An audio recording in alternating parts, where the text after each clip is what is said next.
Good morning, Ben. Morning, Ben. How are you doing? How was your night? Very well, yeah, all good. Yeah, felt like a good. I went to bed with like headaches, you know, when I don't know whether it was too much coffee, too much looking at screens, or just whatever, but went to bed with a headache, but crucially woke up without one, so Yes. I feel nicely refreshed. That's good news. Very cool. Although kind of disappointed I don't have a zebra mug like yours. I brought it from home just to cause, I don't know, Consternation. jealousy. Yeah. Is that supposed to be the handle, I presumed? Right. But I'm always afraid that you're going to poke your eye out with the ear of the zebra. I don't really know how you do that. See, at least my nose blocks it from having. The funny thing is that it looks like it's an African zebra, right? But if you look underneath, Where's it from? made in Thailand. Like quite prominently. An unusual zebra. Anyway, okay, cool. So it's day 4 Of the Zero it's to Revenue Thursday, Challenge. as everybody can see. We are into revenue. We had our third sale yesterday afternoon, and as a reminder, we are building Briefing Room, which is a tool to help founders better engage with their investors and potential prospects through simple and fun email updates and really nice and engaging personalized rooms to share data and information. I reckon, Is because that we're better? practicing that, Is that any better? you just cut it off after your first sentence. Yeah, just stop Just talking. stop. Yeah. Shut up. So we've been practicing that all week, how we describe it and what words just come out when we make an introduction. So definitely give us feedback on that. Yeah, feedback Well, is you're doing needed. really well. I mean, I still struggle to succinctly describe my businesses. It's because I think as someone who's leading it from the front, you're always thinking about the next step. The vision Right. is not necessarily the product that you have today. And there's always a disconnect between what is out there and For what sure. you use and what is in your head. And so it's very difficult to not try and sort of let that vision side of things come out. And Definitely. try and be strict and disciplined and just say, no, this is what the product represents today, and trying to describe it in those terms. So, I mean, what are your businesses? We haven't really kind of plugged them very much, but. Well, that's not the purpose of this week. Oh yeah, but don't worry. We can, we. Out of interest, Ben, what are your businesses? Yeah. Nice segue. I don't mean to bore people, but Yeah, no, check it's them out. interesting. Missinglettr, missinglettr.com. There's a missing letter in the domain name for all those cool kids out there. If you don't want to be cool, we've actually got the full domain spelling as well, so missinglettr.com. It's a prime which is example of social over-explanation. media automation platform designed for companies that blog. So if you publish blog posts, we basically turn those automatically into 12-month-long campaigns, complete with social optimized imagery, hashtags, and a whole bunch of stuff, all about getting traffic back to your website. Business 2 is Help Shelf, which is great for SaaS companies, and in fact any company that has product information or help content that you want to share and make more available to your audience. We have a widget that basically sits in the bottom right of your screen, and your customers can very easily find your content. The key point of difference being that we sync up all of your various help content from around the interwebs, because in this day and age, it's not just on knowledge-based platforms. Yep. It's in YouTube like this. You've got demos here, you've got walkthroughs over there, you've got webinar replays, you've got blog posts talking about features. We let you combine all of that together into one searchable, indexable widget to reduce support requests. And then the third one is, this has turned into a bit of a sales pattern. No, this is good. The third one is heysummit.com, which is a full turnkey integrated summit platform that helps really help companies that are looking to deliver summits, or individuals, thought leaders, whatever you might be, deliver compelling experiences, not just the video portion of it, the thing that we're using today, Zoom, for example. There's a whole lot else that goes into it beyond just the video delivery part of it, and that's the part that we help you with. So within minutes, you can set up a summit and not worry about reporting and engagement and discovery and all that sort of stuff. That's it. So I don't think that was a sales pitch, because a lot of people have been asking, like, tell us about the tech, like how's Ben doing what he's doing, and that helps explain like your experience and your products. And just because I'm an avid user of 2 of your products, I have to talk about them. So Missinglettr, I am absolutely one of your key core segments. So I'm an early stage co-founder. I know that content creation is massively important. So at Condaba, it was always on our to-do list, but because you're doing a shed load of other things, it always fell to the bottom of the to-do list. And eventually I got together a group of students who write some amazing content for us. But then it was, well, we put all of this time, effort, and money into creating really good customer persona specific content, but then it's like a one-time wonder, right? So you put it up once, people might notice it then, and then you just have to hope that they come across your blog, unless you have the time, and we just didn't have the time to sit and buffer a year's worth of content off the back of that. So definitely for me, Missinglettr saved me a shed load of time, and I know that for the content creation team, they love it because they see that for a whole 365 days, their content is then being surfaced again for them, which is fab. And Hey Summit, so when you were talking about it's not just the video experience, it's actually all that, the wraparound, it's everything else. For me, that's what was really useful. So we ran automations, it's the tracking, it's the campaigns, all that kind of stuff. Right, it's the stuff, it's the admin heavy side that you know you need to do. You need to be able to say, you're a speaker for something, will you please tell your audience about the event that you're speaking at? You know that you want to leverage their networks. And I love that that's built into Hey Summit. So definitely for me, it's the time saver and the automation that make a massive difference with those two products in particular.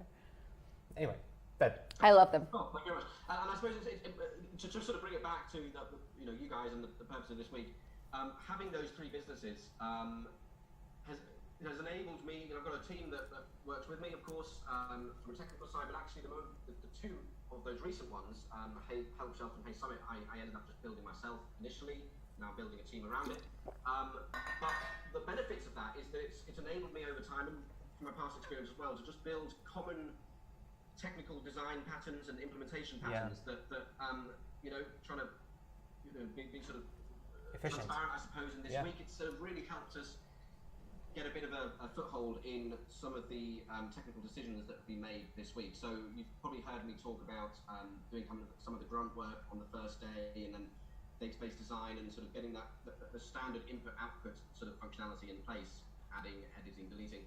Well, all of that stuff has been able to be delivered, or I've been able to deliver it rapidly because of the common approaches that I've sort of honed over the years.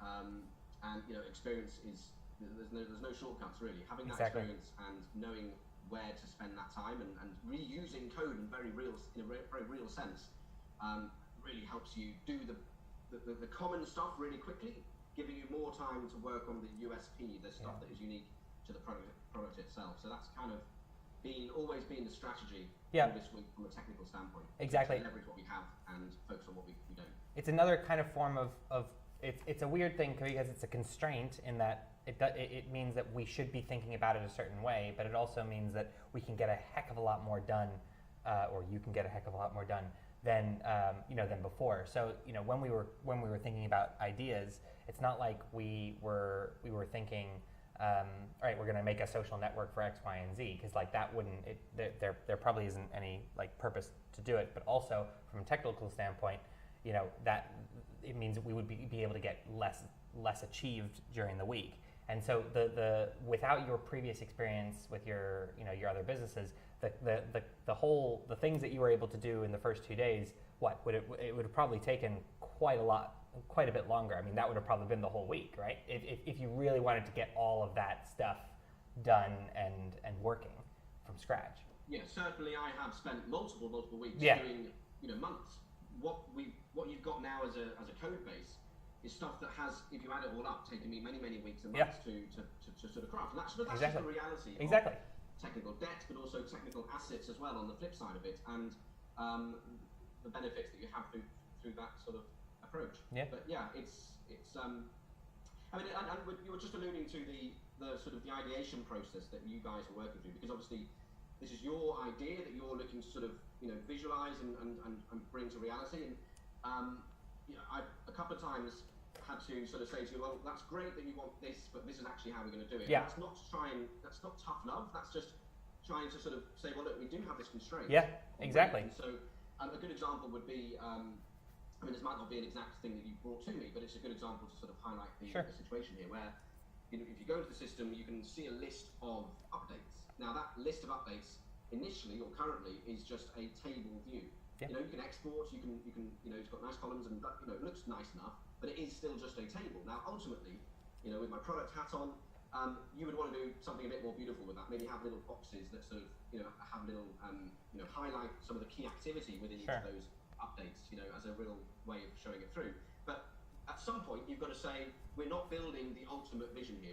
We're trying to get something out. Shipping is the most critical piece of this jigsaw. If we're not shipping, we're not getting something delivered, we're not really achieving any part of what we're trying to achieve here. So it's about being realistic, I think, at various points. And hopefully, I've got time now to sort of add a bit of panache to some of the other areas.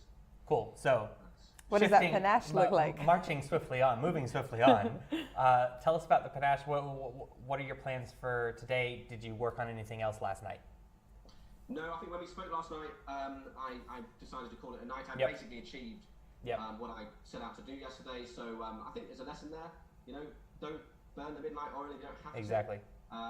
If you've done what you need to do and you haven't set goals, you don't know if you've done what you need to do. But assuming you have, give yourself that sort of time off. Really important. So today is a really important day because what you can already do in the platform is create content to some degree. You can create your updates and you can start to share information with your members. But really, that's kind of the admin side of it. It's the part, it's the glue, of course, and it's the thing that the investors and your members want to see. But for the business and the customer within this, they really want to see whether this has had an impact, whether it's sticky, whether people are engaging with it.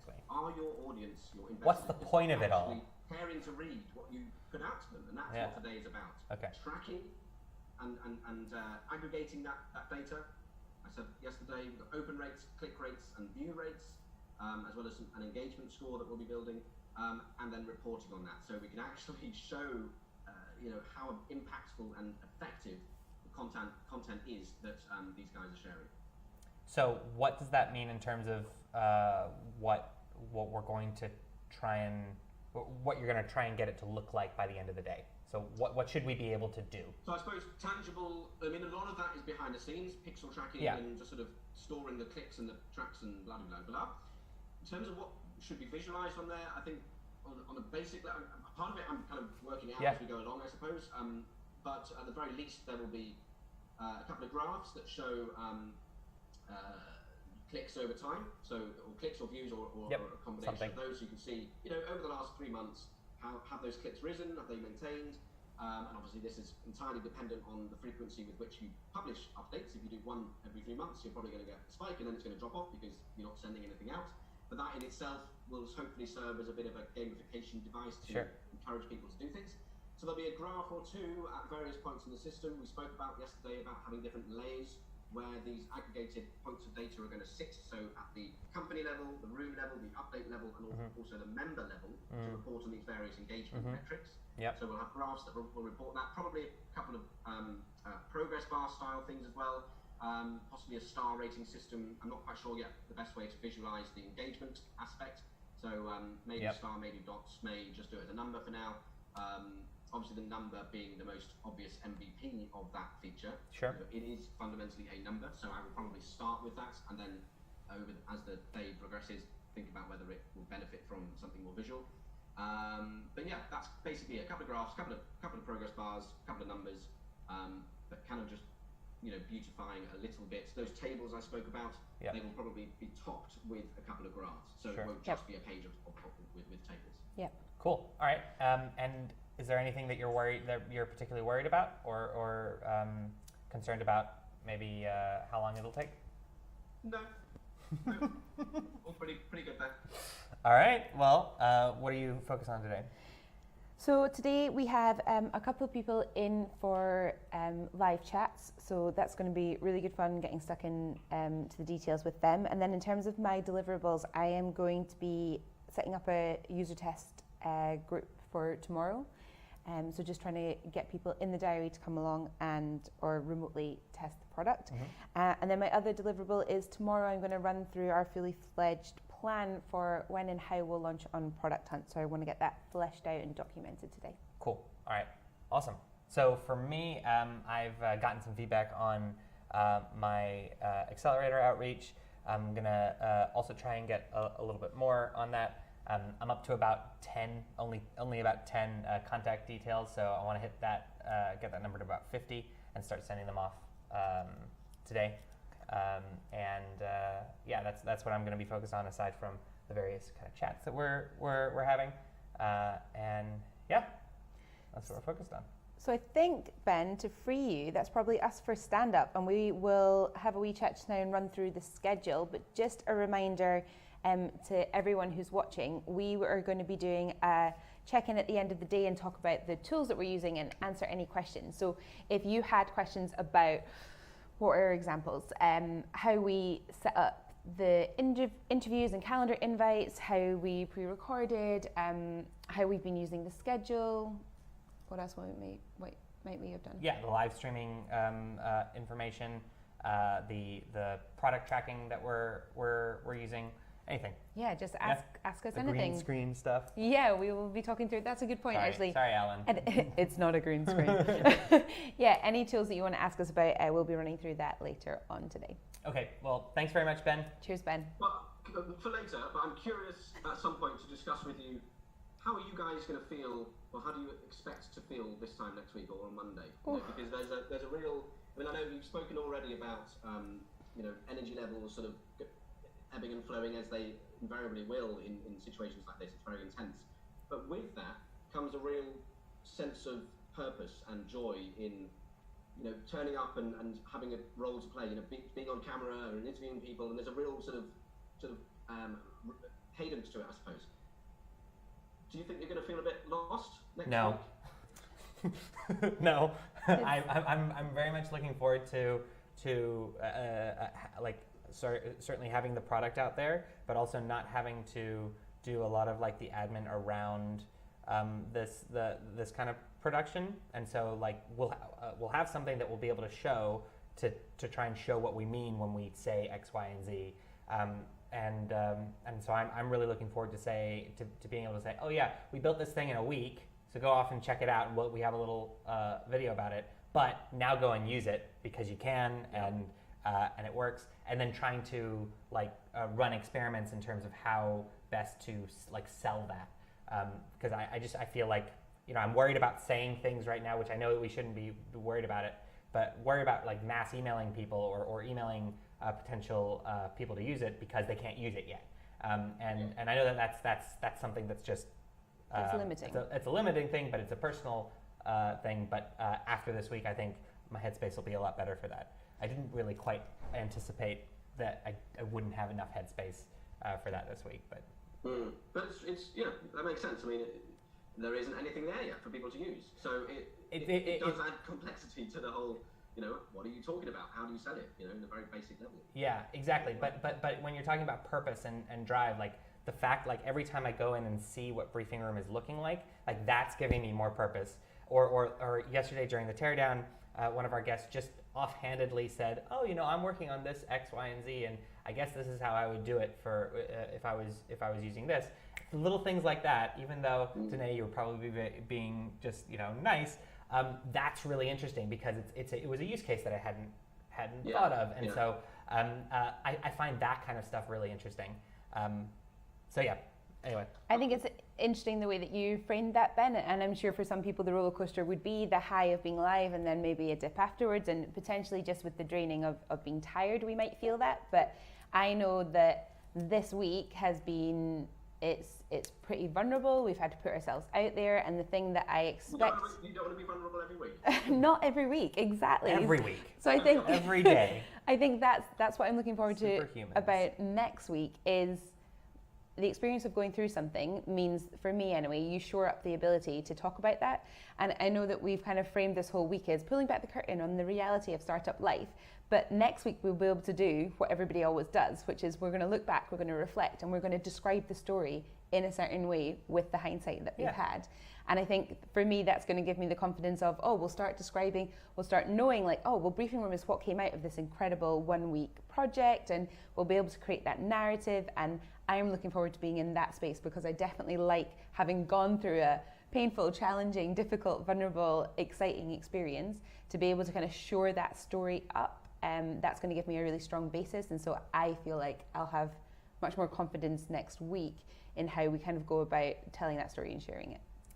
Cool. Yeah. I like it. And the revenue number for me, it's like, we just wanted to get anything this week. Okay, now we've gotten anything. I'm like, that's 150. Why How do we do more Why isn't that sales? 1,000? So I'm feeling like, all right, I think I might.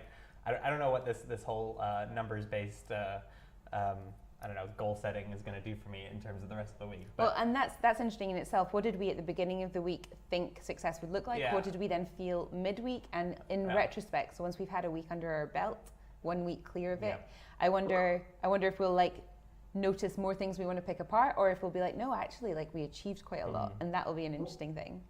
What did it look like at the beginning of the week?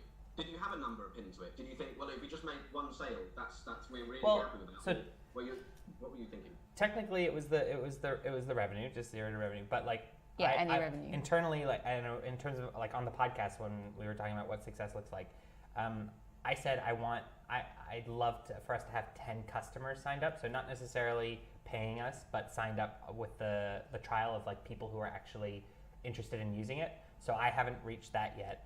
And I have 2 days to do that, so I'm going to try and do that. And whether or not they sign up for our deal, which if you pay now, you'll get 50% off for life, and that's only valid this week. But I'm interested in, and it'll probably be mostly tomorrow, where I'm going to try and really like sell it, but to get people to actually sign up when it's ready, so that they can start using it, they can start playing with it. And I'd like to get 10 people to 10 do customers. that. Yeah. Because you haven't actually told anyone where to go for the pricing page to sign up, because although you can sign up, you can go on a 30-day trial. I mean, you haven't actively promoted We haven't that actively time, been promoting that, partially because we didn't know if we should from your perspective yet, but also just because we've been trying to drive people to the deal, right? But I mean, if you think from a product perspective, it's okay for people to actually to start signing up and poking around, we can definitely flog that. I just had assumed that would probably be a Friday thing. With every day that goes on, it's better tomorrow than it is today, so to speak, in terms of overall experience and everything else. But it's more just. I mean, I'd be happy if you wanted to send people there to do it. It would have to be under the guise that it is in beta. Sure. It will be for a few days. Exactly. But yeah, I mean, you can get in there, and there's some things missing. You can mess around. Yep. People will start seeing updates, every few hours during the day, today and tomorrow. So there could be some benefit there. I mean, the homepage has just Latin text. In fact, I think it has bacon Latin text. It has bacon Latin text. Yeah, exactly. So yeah, I mean, it's not the thing to show out to the public. Sure. If you have an audience already engaged through the Slack channel, that might be something. Some of them might already. I mean, I'm just saying. I guess the point being, you might already have those 10 people waiting to sign up. It's true. And what if you can get those today? True. Tomorrow then is about it's all gravy. Updating them. So Ben, to build on that, because we have had interaction this morning through our Slack channel, so that's a really key point, and we should message that in writing as well. But for those of you who are watching just now, that is available right now, that you can log in, you can create your account, you can join the free trial and start using it and give us feedback. So whether you are a founder and you think you would use this for your investor updates, or you want to just help us out, support us and give us feedback, then definitely go in and play. Last night we had somebody create a fake company. It was the Badger company or something like that. Yeah, we're going to be creating fake companies as well, but definitely you can join in and do that. But we've also had a great question of, so next week, what happens to the community? And this is something that I mentioned in the podcast as well when I talked about what success looked like. It was that building of a community as we go in this journey. And for me, the Slack community then continues, and it's a space where, we can talk about Briefing Room and the developments of that product, but also about everybody else's projects. So we've been saying this week, tell us what you're working on, and we would happily share that and talk about it. I think it's going to be a space for people who are makers, who are willing to be vulnerable, who are interested in the kind of challenge that we're doing. And it's a place that we can ask for help and advice. So we'll definitely be maintaining that community as we go forward. Great. Well, good luck, Ben, with your day-to-day. Enjoy day 4. You made the mistake of saying it's day-to-day. So we have now, and you won't get the reference, but don't tell me that's Star Trek. Yes. How did you know? Oh God, what have I done? Yeah, so there's an episode that you should watch You really should, yeah. called Data's Data's Day. So it's day to day today. Yeah, you wouldn't like it probably. But anyway, all right. Well, we'll catch you midday and see how you're going. We'll see you then. Indeed. Alrighty. Everyone, guys. Thanks, Take care. Ben. See ya. Bye. Bye. So for those of you who are obviously still on, we have a pretty packed day. Like today's a pretty marquee day in terms of like guests and things that are going on. Kind of like our keynote speaker day. Keynote speaker day, yeah. Not that every other speaker wouldn't have been a great keynote speaker, but it's just the day we're that we just have plugging the things most in. speakers. Yeah, exactly. So right after this, we're going to get working until about 9 o'clock. Then we're going to go over to the chairs in front of the nice books, and we'll talk a little bit about the value of failure and the challenge that people have when thinking about how to fail fast and what that looks like. And then we'll speak about co-founders and like and how to go about maybe finding co-founders, how we found each other or started to wanted to start the company, found that we wanted to start the company together. Some tactics there, but also just how to have certain conversations, like tough conversations with co-founders. I think a lot of people overthink that and they worry about that. Equity conversations, all those good things. Yeah, so definitely let us know what you're working on this morning. We're going to get started on the aims that we've just outlined that we want to create by the end of the day. Yep. And during those talks, if you have stories about projects that you feel like you've failed on or how you reacted to that, then we'd love to hear stories and we can definitely speak to them as well. And the same with your journey of co-founders. If you have your own stories that you want to share, then shout out on the Slack channel and we will make sure and have a look at that too. Absolutely. And then we have Michael. He's joining us live. So Michael is the founder of Anywhere Works, where we're working out of at the moment. So it's going to be really interesting chatting to him. Yep. So he's going to come in and sit down around 10:15. You're going to learn about the mission behind the space, the collaboration space that they built here, what their plans are, why Edinburgh, why did they choose to come here, and we'll also just learn a little bit about Michael's background and the kind of the other businesses that he's helped to create over the years. Potentially during part of that time, I'm just thinking we haven't yet shown you the building, so we should do a quick walkthrough. Even if I just do on my phone, I might walk you guys up and down the stairs so you can see the rest of the co-working space. Yeah, which will be fun. Then we'll after that, check in with Ben. We'll speak to him. Speak to him quickly, see how he's doing. That morning is going to fly.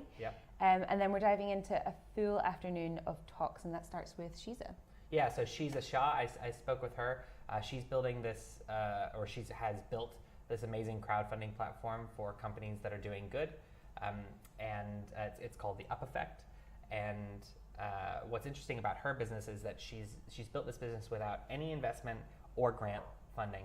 It's entirely revenue-based growth in terms of how they built it. She's also the chapter leader for the London Zebras. They're the London chapter leader for Zebras Unite. And so we talk about impactful businesses and how and where they can go for support and what that looks like. I'm just sharing the article because I promised I would do that last night and I forgot. So right. For those of you who are wondering why are you talking about zebras and why the zebra mug, I'm going to be sharing that on Slack. So bear with me a sec. And then after that, I'll be talking with another kind of zebra affiliated person, Nth Bar Fields. We talk about grants and sponsorships and how people assume that those are usually just reserved for nonprofits, and how that's not actually the case, and how for-profit companies are making more and more use of those tools, those financing tools, and has an interesting perspective as to whether or not starting an NGO, starting a nonprofit is actually the right thing to do in order to make the best impact. He's worked with nonprofits for years.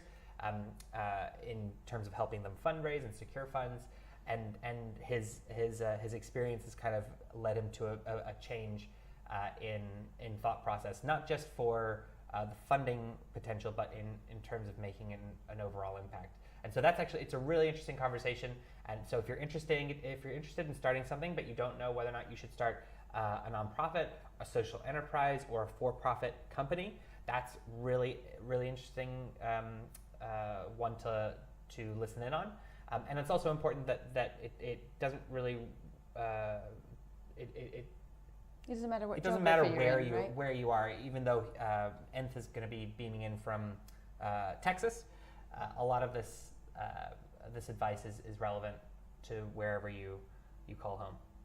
And then we have Rowan Lavery popping in. So he's co-founder of Free Agent, and he's going to join us in person to have a chat about the pace of growth of Free Agent, what it was like having all technical founders and what that journey meant and what they then focused on or didn't focus on because of that. And hopefully we'll get into a little bit as well about their recent acquisition, or I guess not so recent now, by RBS, and what that journey and decision making looked like. From starting to exiting a company. So after that, we'll check in about how we're doing with our lead gen activities, and then I'm going to be just sitting here geeking out about Coda. Coda is the tool that actually you're seeing our schedule on right now, but that's like the least that it can do. And so I'm going to go and show you like how I manage my own personal tasks with Coda, how we're managing this project on Coda, and just some other really cool templates that we use.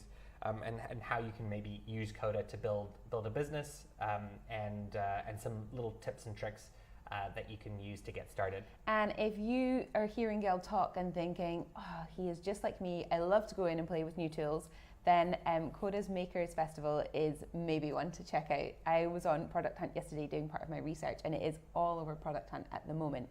So they're taking submissions for what you've created with Coda, so that other people can learn from and use the templates that you've created. So, and it's important to note that one of the key reasons why Coda is in existence is it's part of this new generation of tools that allow people with non-technical skills who don't necessarily code to make things that are very close to or better than apps themselves. So this is like, in the past you might have had to understand how to code, how to develop in order to make simple apps to manage your accounting automation, or create databases and manage those databases.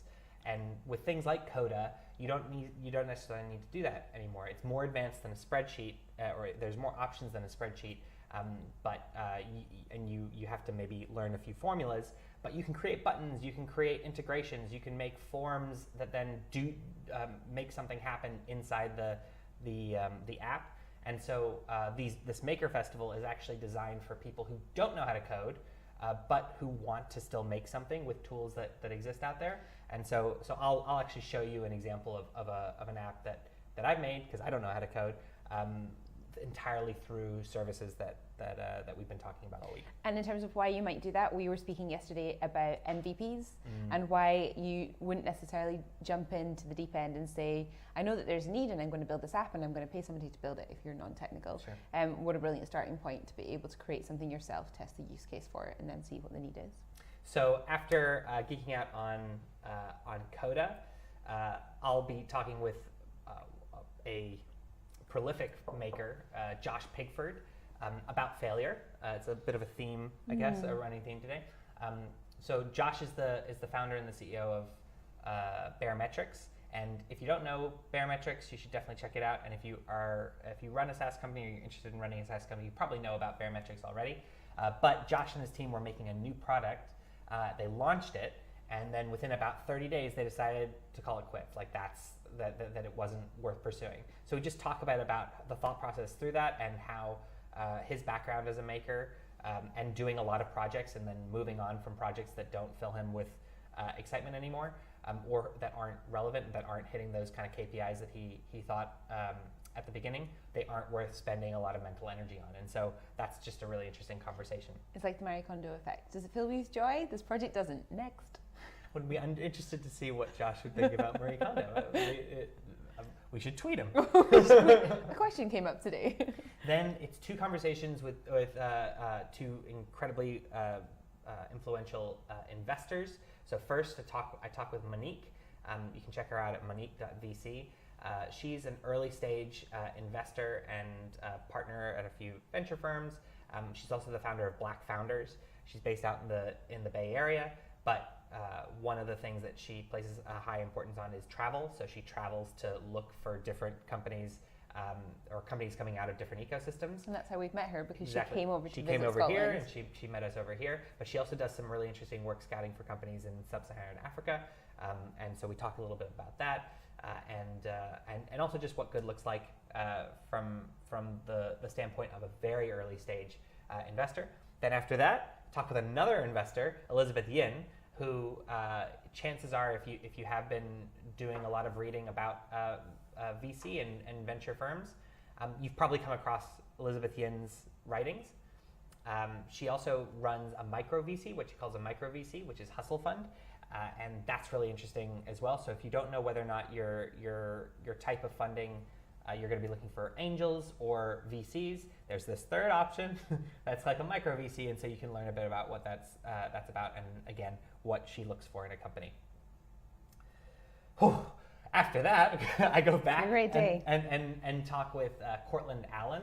He's the founder of Indie Hackers, a community of makers, of people who want to build tools that make money. And so we talk about his background in investor-backed startups versus bootstrap startups, what he was out to do with Indie Hackers and what he was wanting to achieve, how he went about creating a community. So he gives kind of the 411 about how he actually accomplished that. And in less than a year, or I think it was like 9 months after launching Indie Hackers, it was acquired by Stripe, another one of our sponsors, actually. And so we talk a little bit about that and how that impacted him and what he kind of thought about the experience. After that... Yeah, then we're going to answer all your questions about the tools that we have used and loved or used and hated, the tools that we've used during this week, things that we would like to use but haven't had a chance to yet, and hopefully have some suggestions from you guys about ones that we may never have heard of. And then finally, at around 7 UK time, we'll do our final check-in of the day. We'll also be collating throughout the day some of the feedback that we heard last night during the teardown, and some of the notes that we have as well, or questions that we have, so that we can hand that over to Ben. And so hopefully, if everything goes to plan, he can spend Friday taking all that feedback into account and finishing off Briefing Room to get it ready for prime time. And if you didn't catch the live teardown last night at 6:30, we'll make sure and share it again. And I would definitely say invest some time if you want to learn more about what does Briefing Room currently look like. And if you want to hear just some really fun chat from Andy and Danae, then catch up on that hour of a live teardown. Especially if you're a Badger fan. Yeah, if you love Badgers, then yeah, it's a good watch. So we're gonna work for about 20 minutes, and then we're gonna move over and talk a little bit about failure. Yeah, so just before we mute ourselves and get working, just remember to share your questions about tools, ask us or let us know what you're working on this morning. And yeah, thanks for keeping us company. All right. All right.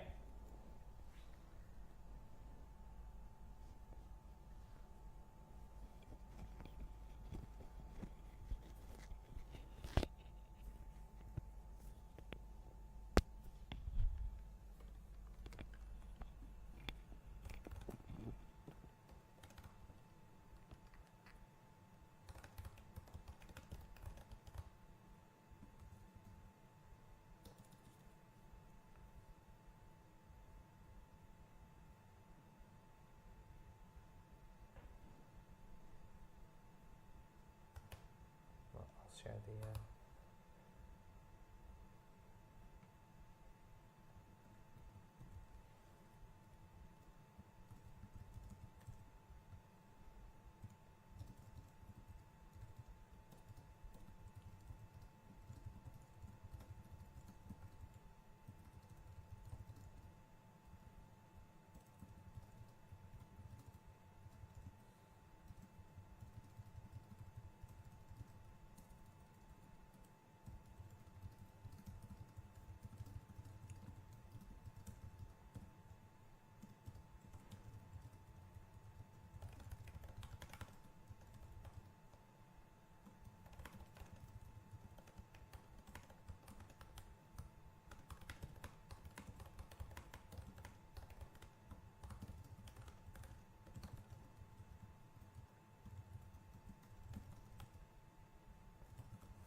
just close that door so that we're not ways for people.